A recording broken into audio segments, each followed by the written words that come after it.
크게 BC와 AD로 나누어집니다. BC는 예수 그리스도가 이 땅에 오시기 전, 영어로 하면 Before Christ입니다. 그럼 AD는 뭐냐? AD는 영어는 아닙니다. 라틴어인데 Anno Domini라는 뜻인데 주님의 해라는 뜻이에요. 예수 그리스도가 오신 이후부터 우리는 AD라고 부릅니다. 그래서 지금 정확하게 말하자면 AD 2026년 1월 4일 역사는 그렇게 흘러가고 있습니다. 이렇게 예수 그리스도가 이 땅에 오신 해를 기준으로 역사는 둘로 나누어서 설명합니다. 인생도 그렇습니다. 예수님을 만나기 이전과 예수님을 만난 이후로 나눌 수가 있어요. 따끈따끈한 우리 교회 이야기 한 대목을 성도님들과 나누고 싶습니다. 바로 며칠 전 송구 영신 예배를 마치고 만나홀에서 어묵을 먹으면서 교제하는 시간을 가졌는데요. 한 성도님이 참고로 우리 교회 나오신 지 몇 달 안 된 성도님이세요.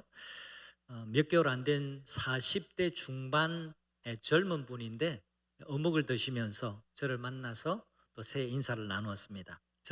저와 인사를 하면서 이렇게 고백을 하셨어요. 목사님, 교회가 이렇게 재미나고 은혜로운 된 줄 알았으면 제가 진작 나왔을 텐데요. 이제 나와서 좀 후회스럽고 아쉽습니다. 목사님, 감사합니다. 제가 그 말을 듣는 순간 2025년도 한 해 동안 쌓였던 모든 피로가 싹 하고 날아가는 듯한 느낌이었습니다. 그분이 바로 여기 중에 한 분 계세요. 그 성도님의 꾸밈 없이 순수한 고백 덕분에 제가 한 해를 또 잘 마치고 또 새로운 한 해를 살아갈 새 힘을 얻는 듯한 그런 느낌을 받았습니다. 그분의 고백이 오늘 본문 속 바울의 고백과 겹쳐집니다. 바울은 주님을 만나고 완전히 새로운 사람이 되었습니다. 복음은요, 이렇게 사람을 변화시키는 능력이 있습니다.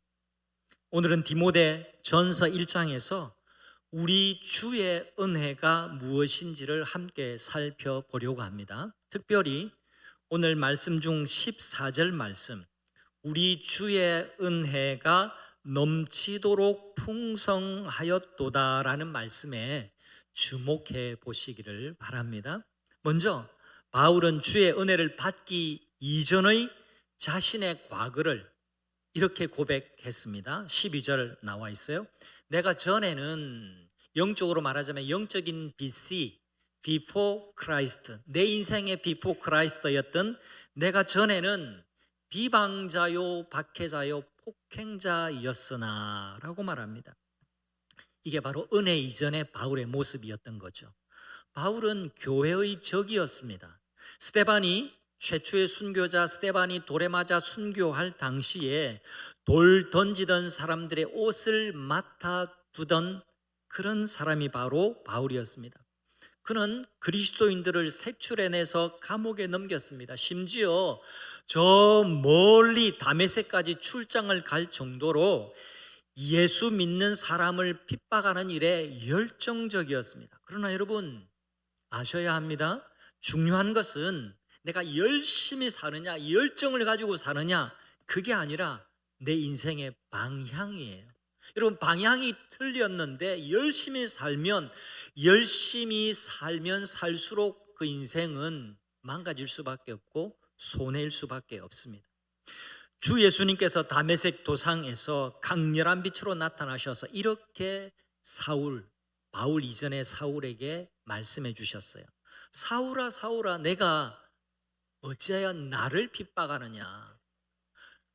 바울은 예수님을 만난 적도 없습니다. 예수님을 핍박하지 않았습니다. 단지 이단이라고 생각했던 예수 믿는 사람들, 그리스도인을 핍박했는데 예수님이 왜 나를 핍박하느냐라고 그렇게 나타나셔서 말씀하세요.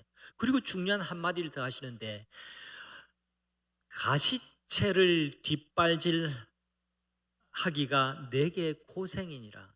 여러분, 열심히 힘껏 가시채를 걷어 차면 누가 아파요?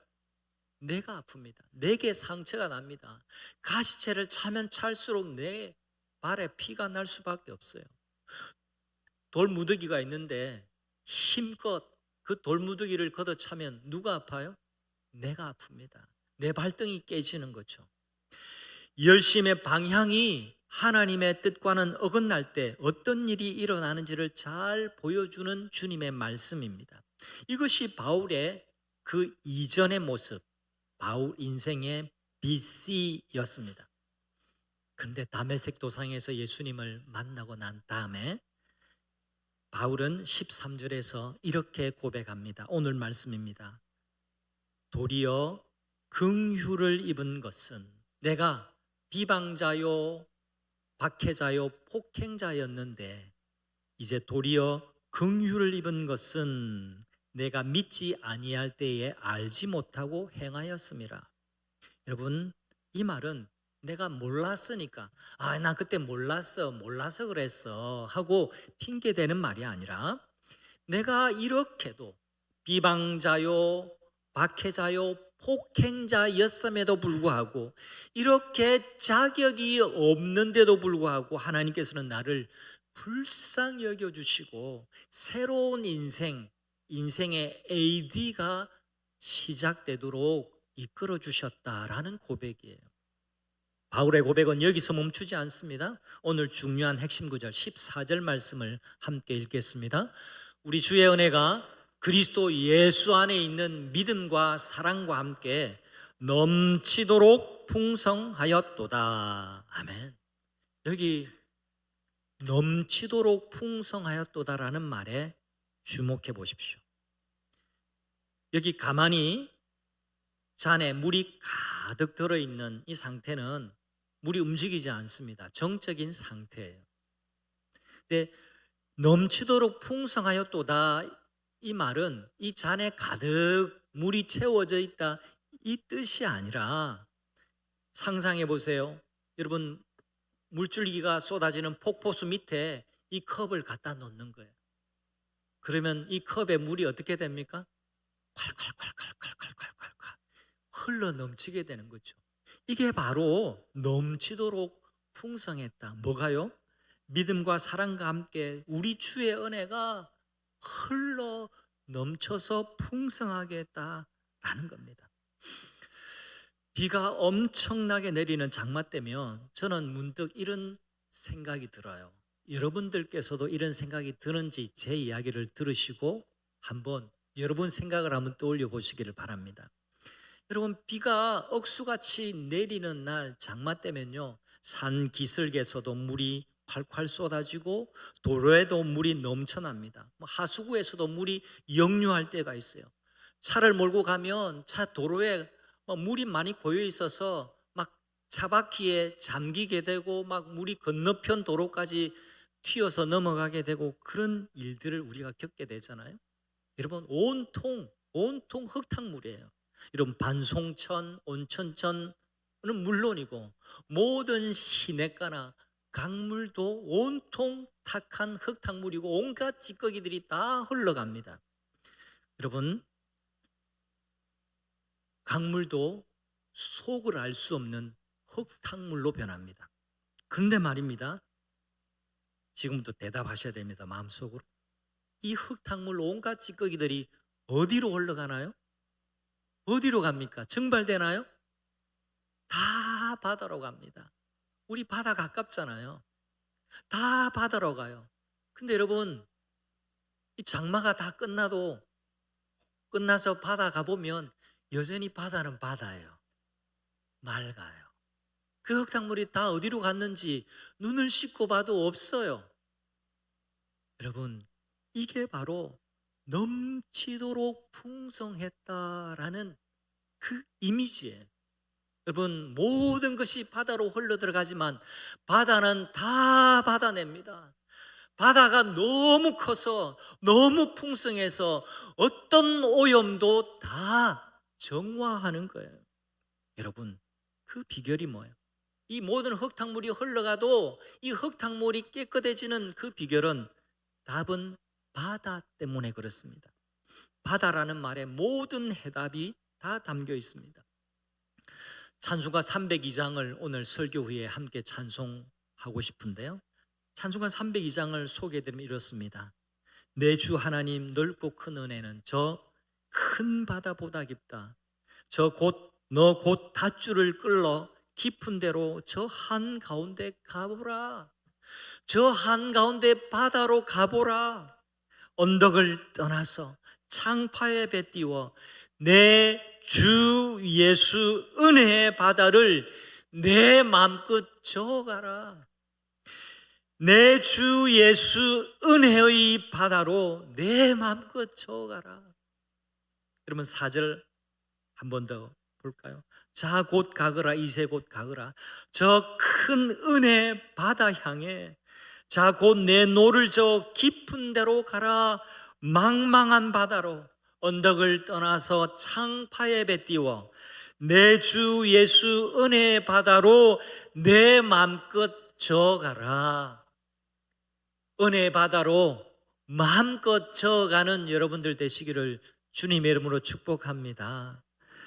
하나님의 거대한 은혜의 물결이 바울이라는 작은 그릇에 담긴 모든 죄악들, 오물들, 오류들, 실패들, 이 모든 것을 통째로 다 씻어내고도 남음이 있었습니다.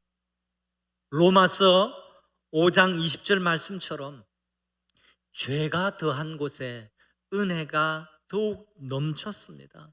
그렇습니다. 하나님의 은혜는 우리의 모든 과거를 덮습니다. 우리의 실패를 덮습니다. 우리의 부족함을 씻어내어 주십니다. 바다 같은 하나님의 은혜는 모든 것을 깨끗하게 씻어내고 덮어줍니다. 더 나아가 하나님의 은혜는 바울에게 단순히 용서만 준 것이 아니었어요. 우리 주의 은혜는 여기에 그치지 않습니다. 믿음과 사랑이 넘치도록 부어주셨습니다. 여러분, 다시 14절의 말씀을 한 번 더 읽겠습니다.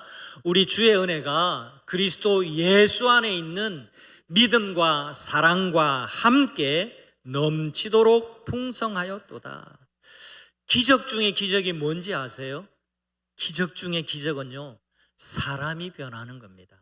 여러분, 사람 잘 안 변해요. 아니, 사람 아예 안 변합니다. 사람이 사람을 변화시킬 수 없어요. 사람을 변화시키는 것은 하나님만이 하실 수 있는 일입니다. 사람이 변하는 건요, 하나님이 아니고서는 되어질 수 없는 일이에요. 예수를 핍박하던 사울이 이방인의 사도가 된 것은 기적 중에 기적이었습니다.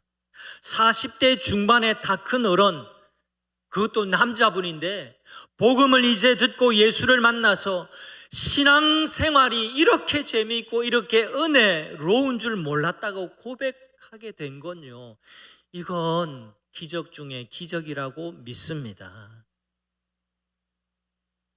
오늘 말씀이 바로 바울의 고백이니까 바울의 삶을 한번 생각해 보세요. 온갖 어려움과 위험을 무릅쓰고 이제 예수님을 전하는 삶을 살게 된다는 것은요, 그 이전에 유대교의 열심이었던 동료 유대인들에게는 바울이 이제부터는 미친놈이 되고 배신자가 되는 길이었습니다. 더 나아가서 수도 없이 생명의 위협까지 느끼면서 실제로 그렇게 살았습니다, 바울이. 그러나 바울은 주저없이, 후퇴 없이, 후회 없이 목숨을 걸고 생명을 바쳐서 이방인의 사도가 됩니다. 삶의 방향을 완전히 바꾸었습니다. 그 이전에는 유대인 중에 유대인이요, 바리새인 중에 바리새인이요, 최고의 율법사 문화생으로 존경받던 랍비로 살 수 있었던 바울이었는데 이제는 새로운 삶의 길로 걸어갔습니다. 어떻게 이런 일이 일어날 수 있었죠? 바울이 태생적으로 고집이 센 사람이어서? 아닙니다. 아닙니다. 삶이 180도 정반대로 달라지는 데는요, 다 이유가 있습니다. 흔들리지 않는 주님이 주신 믿음과 그 사랑 때문이었습니다. 믿음과 사랑과 함께 넘치도록 주의 은혜가 풍성하였도다. 이것이 바울의 고백이었습니다. 사랑하는 여러분, 바울의 고백은 여기서 그치지 않습니다. 18절에서 바울은 디모데에게 이렇게 권면합니다. 아들 디모데야, 너를 지도한 예언의 말씀, 여기 예언은 하나님 말씀을 뜻합니다. 너를 지도한 예언 말씀을 따라 선한 싸움을 싸우라. 여러분 한번 따라해 주시면 좋겠습니다. 선한 싸움을 싸우라. 한 번 더, 선한 싸움을 싸우라. 우리 주님의 음성인 줄 믿으시기를 바랍니다. 무슨 뜻일까요? 은혜를 받은 사람은 이제 선한 싸움을 싸우면서 살아야 된다는 겁니다. 선한 싸움을 싸운다는 게 뭘까? 만나는 사람마다 시비 걸고 그 사람하고 싸우라는 뜻이 아닌 건 분명하지요. 선한 싸움을 싸우라는 것은요, 이제 은혜로 부르신 하나님의 뜻을 따라서 사는 삶을 말하는 겁니다. 은혜는 우리를 새로운 삶으로 초대하십니다. 그 삶은 바로 선한 싸움입니다. 은혜를 받은 사람은 이제 은혜를 전하는 삶을 살 수밖에 없어요. 은혜를 경험한 사람은 이제 은혜를 나누는 사람이 됩니다. 바울이 예수를 박해하는 박해자, 비방자, 폭행자에서 이제 이방인의 사도, 복음 전거자가 된 것처럼 우리도 은혜로 변화되어 세상을 변화시키는 삶을 살게 되는 겁니다. 할렐루야.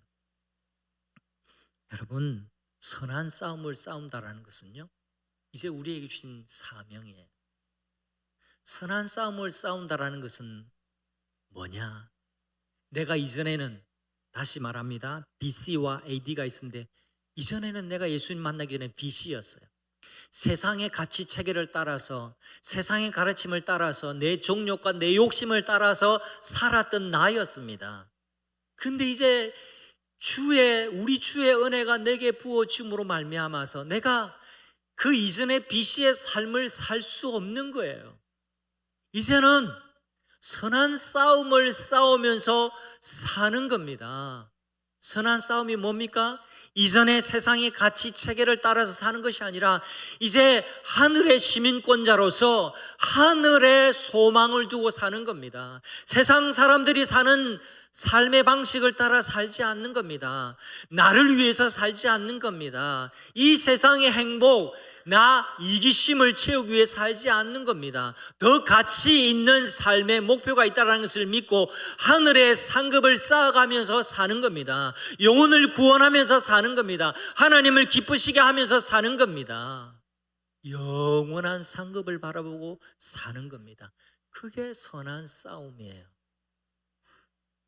여러분, 2026년도 선한 싸움을 싸워 승리하며 사시는 복된 여러분 되시기를 축복합니다. 우리가 주의 은혜를 받아야 하는 이유는요, 예수 믿어서 복 받고 부자 되고 병 안 걸리고 잘 살기 위해서가 아니에요. 선한 싸움을 싸우기 위해서입니다. 선한 싸움은 비유적인 표현이죠. 선한 싸움을 싸운다라는 것은요, 이제 섬기고 나누고 기뻐하며 사는 삶을 의미합니다. 올해 첫 주일, 여러분, 우리 강단이 달라졌습니다. 작년에 예수로 충만한 해 현수막을 걸었는데 이제 2026년도에는 새로운 현수막을 걸었습니다. 하나님께서 제게 말씀해 주신 그 내용인데 우리 공동체에 주신 음성이라고 생각하고 이 말씀을 기준으로 이 한 해 우리 성도님들을 이끌고 가기를 원합니다. 앞에 보이시는 글씨 같이 한번 읽어볼까요? 사랑의 얼굴은 섬김이요, 나눔이요, 기쁨입니다. 아멘. 여러분, 어떤 상황에서도 은혜를 사모하며 사시기를 바랍니다. 하나님의 은혜는요, 그래 괜찮아, 상관없어 로 끝나지 않습니다. 우리 주님의 은혜는요, 그냥 우리 상처에 상처 연고 발라주는 정도가 아니에요. 우리 주의 은혜는 다시 일어나라, 다시 걸어라 라고 새로운 삶의 걸음으로 우리를 이끄시는 데까지 나아간다는 것을 기억하시기를 바랍니다. 은혜를 받은 사람답게 선한 싸움을 싸웁시다. 2026년 교회 슬로건, 사랑의 얼굴은 섬김이요, 나눔이요, 기쁨입니다. 우리가 어떻게 섬기고 나누고 기뻐할 수 있겠습니까? 우리 힘으로는 불가능합니다. 그래서 우리 모두에게 우리 주의 은혜가 필요합니다. 우리 주의 은혜가 내 심령에, 우리 가정에, 우리 공동체에 부어지면 그 은혜가 우리 안에서부터 믿음이 되어 섬김으로 나타납니다. 사랑이 되어서 나눔으로 흘러갑니다. 결국 우리 삶에 기쁨이라는 열매를 풍성하게 맺게 합니다. 사랑하는 성도 여러분, 오늘 신년 첫 주일입니다. 우리 다 같이 새로운 한 해를 이렇게 살아가면 좋겠습니다. 제가 짧게 세 가지 적용을 여러분에게 말씀드리고 싶습니다. 첫 번째 적용, 은혜의 자리로 나와서 기쁨을 누리십시오. 은혜의 자리로 나오십시오. 주일 예배만으로는 부족해요. 그래서 담임 목사님 제가 큐티 책을 꼭 사라고, 매일매일 영적인 양식을 먹어야 한다고 여러분에게 누차 말씀드리고 있습니다. 여러분, 한 달에 한 번이라도 모임수에 참여해 주십시오. 모이기를 힘쓰는 수요 기도회. 그리고 온 토세에 와주세요. 함께 기도합시다. 온 가족 토요 새벽 기도에 참여해 주십시오. 그 자리에서 넘치는 은혜를 누리시기를 바랍니다. 내가 사모해야 은혜가 임합니다. 한번 같이 해주시면 좋겠습니다. 내가 사모해야 은혜가 임합니다. 제가 늘 강조하지만 그릇을 이렇게 덮어놓으면 아무리 부어도 담아낼 수가 없습니다. 마음을 열고 내가 은혜를 사모해야 하나님의 은혜를 부어주시죠. 그 은혜가 나를 녹이고 변화시키고 흘러넘쳐서 나를 정화하고 나를 새롭게 합니다. 두 번째 적용, 은혜를 받은 만큼 나누십시오. 내가 먼저 인사하고 내가 먼저 손 내밀고 다가가야 할 한 사람을 마음에 정해 보십시오. 그리고 다가가서 친절을 베풀고 사랑을 나누십시오. 대단한 것 안 나눠도 됩니다. 친절한 미소를 한번 날려주세요. 네. 그리고 커피 한 잔 나누세요. 땅콩빵도 나눌 수 있습니다, 올해는. 그리고 주의 사랑을 나누십시오.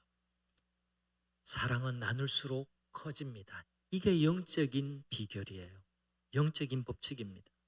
작은 것이라도 나눔을 실천해 보십시오. 제 꿈이 있습니다. 우리 동부산 교회가 나누는 데 열심인 교회, 나누는 기쁨이 무엇인지, 그 비밀이 무엇인지 깨닫는 교회. 그래서 나눌수록 더 커지는, 더 부어지는 하나님의 놀라운 은혜를 경험하는 나눔이 풍성한 교회가 되는 비전입니다. 여러분, 세 번째 적용, 은혜를 힘입어서 섬기십시오. 사람은요, 섬기면서 성장합니다. 세월 간다고 성장하는 게 아니에요. 부모가 자녀를 키우면서 진정한 사랑을 깨닫듯이 우리도 섬기는 자리에서 하나님의 사랑을 더 알아갑니다. 제가 지난주에 말씀을 드렸습니다. 저 자식 키우면서 저 많이 인간됐습니다. 많이 컸어요. 하나님의 사랑이 뭔지 조금씩 더 많이 깨달았습니다. 아, 부모님의 사랑이 이런 거구나. 제가 자식을 키우면서 제 부모님의 사랑을 잊었던 그 사랑이 뭔지, 세월 속에 묻어있던 그 사랑을 깨닫게 됩니다. 아, 그때 정말 엄마의 사랑이 이거였구나. 그때는 몰랐어요. 그때는 깨달음이 없었어요. 그런데 자식을 키우면서 부모의 사랑, 진정한 하나님의 사랑이 뭔지 비로소 깨닫게 될 때가 참 많아요. 여러분, 마찬가지입니다. 우리가 믿음이 성장하려면요, 섬겨야 됩니다. 섬길수록 주님이 더 귀한 분이라는 것을 더 잘 깨닫게 될 겁니다. 섬기는 자리를 두려워하지 마시기를 바랍니다. 여러분, 이 몸 아껴서 뭐 하려고? 여러분 가진 소유 아껴서 뭐 하려고요? 아끼면 뭐 된다라는 만고불변의 진리 여러분 아시잖아요. 여러분, 섬김의 자리를 두려워하지 마십시오. 섬기는 것을 여러분 주저하지 마십시오. 섬기면 섬길수록 내게 더 큰 은혜가 부어진다라는 사실을 믿으십시오. 믿음이 안 가십니까? 한번 실험해 보세요. 실험해 보세요. 그 자리가 바로 내가 자라나는 자리, 섬기고 봉사하고 헌신하는 자리가 바로 내가 쑥 하고 성장하는 자리라는 것을 여러분 경험하는 2026년이 되시기를 축복합니다. 사랑하는 여러분, 바울을 만나주시고 변화시키신 주님이 오늘 이 자리에 계신 여러분 한 분 한 분에게도 동일하신 주님이신 줄 믿습니다. 혹시 여러분 가운데 자신의 잘못 때문에 지금 괴로워하고 계신 분이 계십니까? 가정의 문제로, 관계의 아픔의 문제로, 직장의 문제로, 경제적인 어려움으로 힘들어하는 분 계십니까? 과거의 상처와 실패가 여러분을 계속 짓누르고 있습니까? 만문을 열고 하나님의 말씀을 들으십시오. 바울을 불쌍히 여기셨던 그 주님께서 지금 여러분도 불쌍히 여겨주고 계십니다. 용서하십니다. 치유하십니다. 새로운 인생의 시작을 주기를 원하십니다. 이제 BC가 아니라 인생의 AD, 영적인 삶의 AD를 시작하도록 이끄십니다. 우리는 그저 그 은혜 앞으로 나아가기만 하면 됩니다. 2026년 한 해 우리 모두 이 넘치도록 풍성한 우리 주의 은혜를 경험하며 믿음과 사랑으로 충만하시기를 우리 주 예수 그리스도의 이름으로 축복합니다.